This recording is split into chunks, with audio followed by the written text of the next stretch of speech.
Most people look for astrology in the dramatic places, in the eclipse, in the exact transit, in the big headline date everyone is repeating. But that's not where the real message usually lives. It shows up later, in ordinary life, when something you used to tolerate suddenly feels impossible to fake. A plan starts draining you for no clear reason.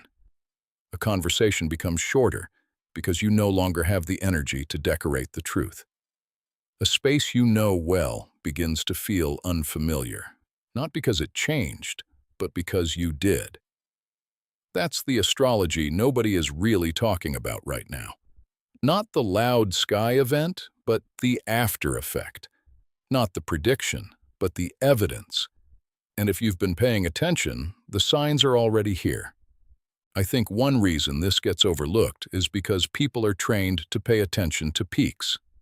They watch for the eclipse, the conjunction, the exact date, the turning point, the headline event. They look for the moment they can circle and say, there, that was it. And yes, March has given plenty of those moments. There was the total lunar eclipse on March 3rd. There was the Venus-Saturn conjunction on March 8th. There was the Equinox on March 20th. Mercury also ended its retrograde on March 20th after running from February 26th through March 20th. So there has been no shortage of astrology to point at. But what interests me right now is not the loud part. It is the part that comes after the loud part, when the weather passes and the room tells the truth. Because after a period like this, the real question is usually not what is about to happen. The real question is what can no longer continue in the same shape. That is a very different kind of question. It is less exciting, but it is much more useful. It takes astrology out of performance and puts it back into observation. It asks you to notice what keeps catching, what keeps repeating, what suddenly feels too expensive, what no longer blends into the background, what you cannot seem to say yes to with your whole body anymore, even if your mouth is still trying to be polite about it. And I think that matters because a lot of people miss the most important phase of any transition. Not the beginning, not the announcement, the aftermath, the adjustment, the stretch of days where nothing looks dramatic enough to count, but your life is actually reorganizing itself in plain sight. That is where we are now, not in the fantasy of a clean breakthrough, not in total confusion either. In the middle space where enough has shifted to make old patterns look awkward, but not enough has settled to give you a neat final answer. That is why this moment feels strange to so many people in such ordinary ways. Not strange like a movie. Strange like your own routine no longer fully cooperating with you. Strange like the way certain conversations end faster now because you don't have the same appetite for circling. Strange like how some places still look the same, and yet your experience of them has changed completely. It is not always that your life is falling apart. Sometimes your life is simply refusing to keep using outdated instructions. This is also why I do not think the message of this moment is hidden in one giant concept. I think it is distributed. It's spread out across timing, environment, language, choices, interruptions, and what keeps surfacing after you thought you were done with it. If you are waiting for one perfectly dramatic sign, you may miss the more honest pattern, which is that the same answer is showing up through different doors. Take timing, for example.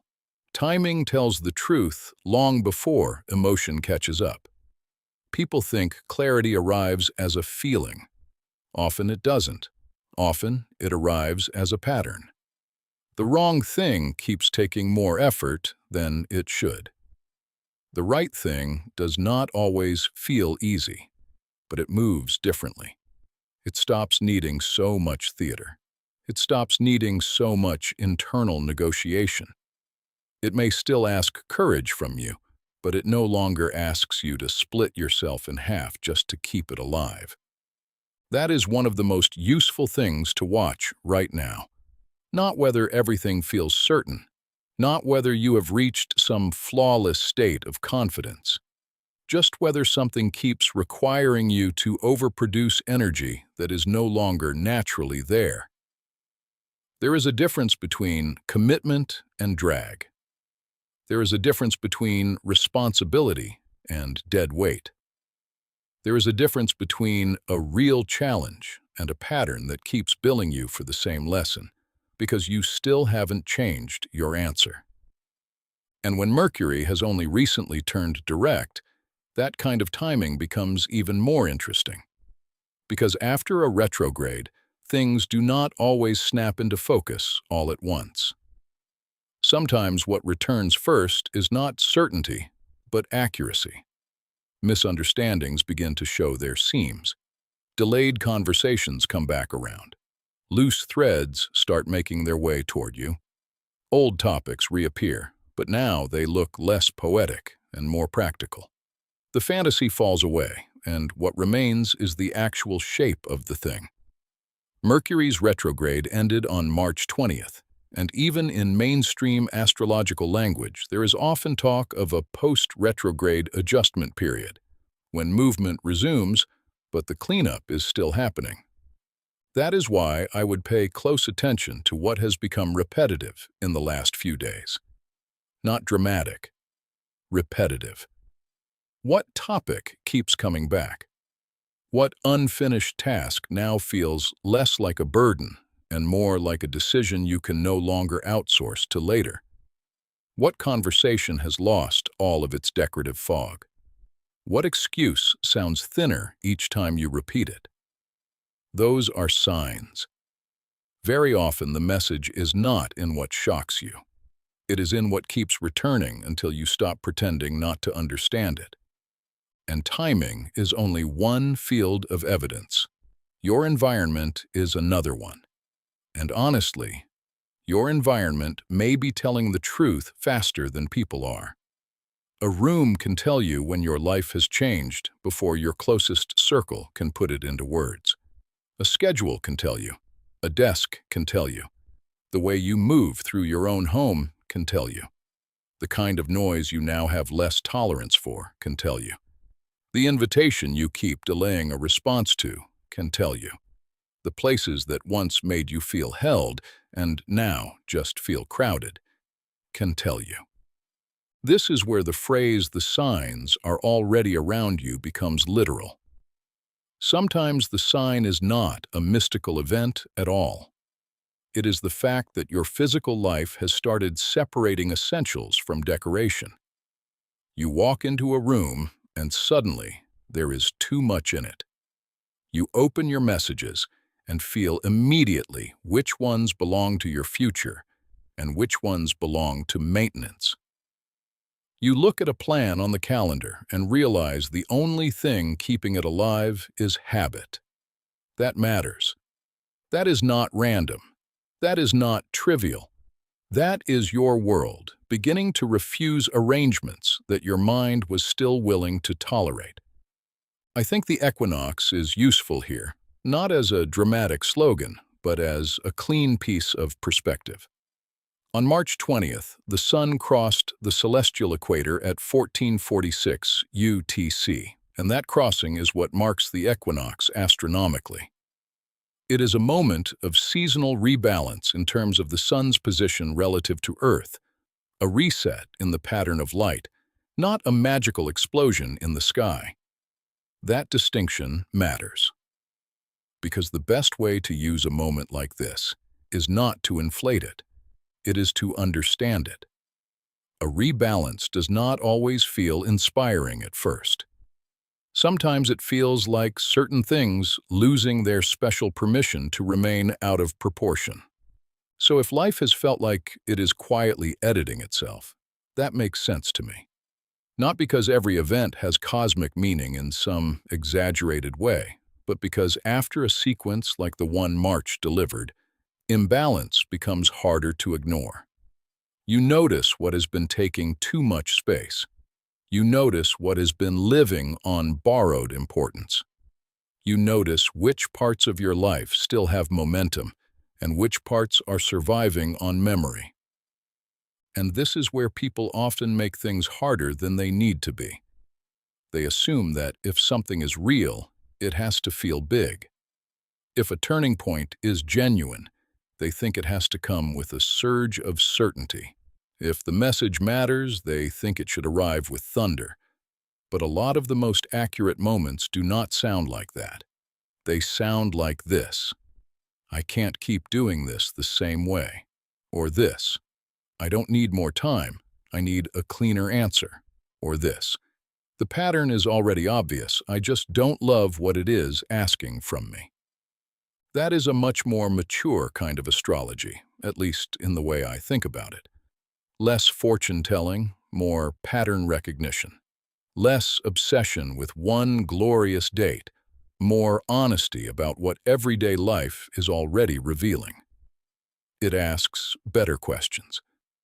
Not what am I supposed to become overnight, but what has already become unnecessary. Not what giant revelation am I waiting for, but what is repeating so clearly that I am wasting energy calling it uncertainty? And then there is the actual sky right now, which I think supports this beautifully in a very simple way. Late March is not giving us a crowded theatrical scene in the evening. It is giving us contrast. Venus is bright above the western horizon shortly after sunset. Jupiter stands out high in the sky as darkness falls. Saturn, meanwhile, is effectively absent from view in late March because it is too close to the sun to be seen. That is such a clean image for the moment we are in. Some things are obvious, some things are available, and some things are not hidden because you failed to understand them. They are simply not visible right now. I love that because it cuts straight through the pressure to know everything at once. You are not meant to have the entire map tonight. That is not the standard. The standard is simpler. What is visible enough to work with? What is bright enough to acknowledge? What is absent enough that you should stop trying to force it into clarity before it's time? Sometimes wisdom is not getting a bigger answer. Sometimes wisdom is refusing to demand visibility from something that is still below the horizon of your life. And March 26th gives an especially literal version of this. After dark, the moon is about 57% illuminated in a waxing gibbous phase, high in the sky with Jupiter nearby. Sirius is shining below, and Castor and Pollux sit above near Gemini. That is not a full moon. It is not completion. It is growth with shape. It is enough light to recognize the scene, but not the final version of the scene. That matters more than people think, because that is exactly the psychological trap people fall into at times like this. They keep demanding full moon certainty from a waxing gibbous reality. They want the finished conclusion when life is only offering the honest next layer. They want the sealed answer when what they actually have is a better angle, a stronger signal, a cleaner pattern. And then they mistake that partial clarity for insufficiency, when in reality, partial clarity is often the most useful kind. It gives you enough truth to act without giving you so much fantasy that you start performing certainty you don't really have. That, to me, is the astrology that deserves more attention right now. Not a single event, a pattern of visibility, absence, and re-entry. The loud dates have already happened. The eclipse, the conjunction, the equinox, the end of Mercury retrograde. Now comes the part where life shows you what those shifts changed. Not in theory, in evidence. Maybe evidence looks like this. A conversation you thought would drag on forever suddenly narrows into one honest sentence. Maybe it looks like realizing that the thing you feared losing has already been losing relevance for weeks. Maybe it looks like your attention becoming less available for what once dominated you. Maybe it looks like noticing that you no longer need to dramatize a choice in order to know it is real. Maybe it looks like the old pattern still knocking, but sounding smaller now. That is another important point. When change is real, it does not always make the old pattern disappear immediately. Sometimes it simply changes the volume. The old fear is still there, but it is no longer the loudest voice in the room. The old habit is still present, but it no longer feels automatic. The old role is still available, but you cannot wear it without feeling the costume. Those are significant moments, even though they do not always look glamorous from the outside. And because this moment is so much about evidence, I would actually encourage people to stop asking, "What am I feeling in the abstract?" and start asking, "What is my life showing me in repeat form? What has happened 3 times? What kind of friction keeps appearing in different places? Which choice keeps presenting itself through timing, environment, or language?" If the same answer is appearing in your calendar, your conversations, and your physical space, that is no longer background noise. That is structure. A lot of people delay decisions because they imagine clarity should remove all discomfort, but that is not how it works. Clarity often makes discomfort more specific. Before, you were vaguely unsettled.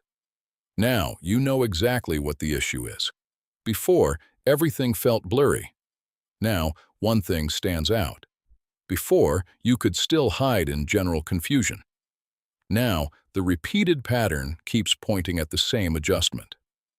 In that sense, clarity can actually feel more demanding than confusion, because confusion lets you postpone. Clarity asks you to relate differently. And this is why I think the current moment has a very particular tone.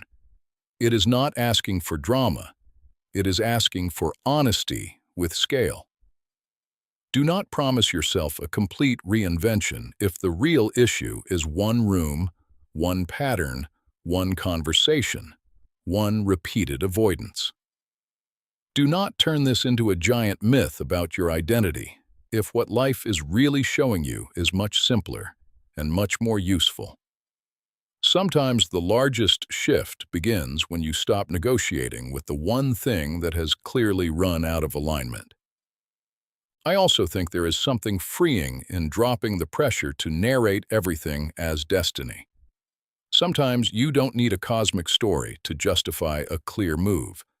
Sometimes what matters is that repetition has reached critical mass. Sometimes the sign is not mystical at all. It is practical.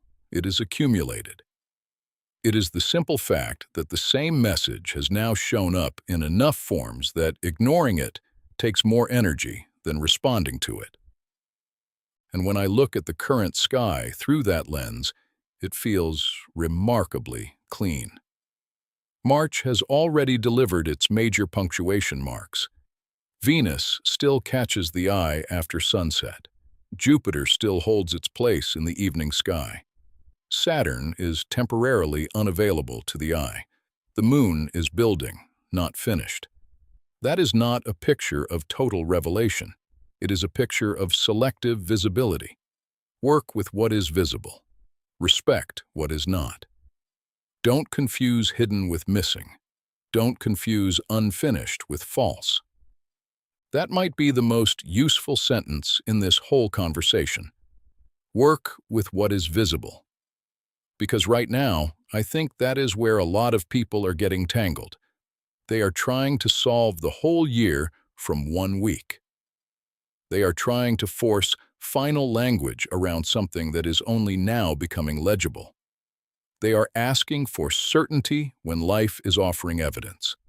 And evidence is enough. Evidence is how reality introduces itself before certainty arrives.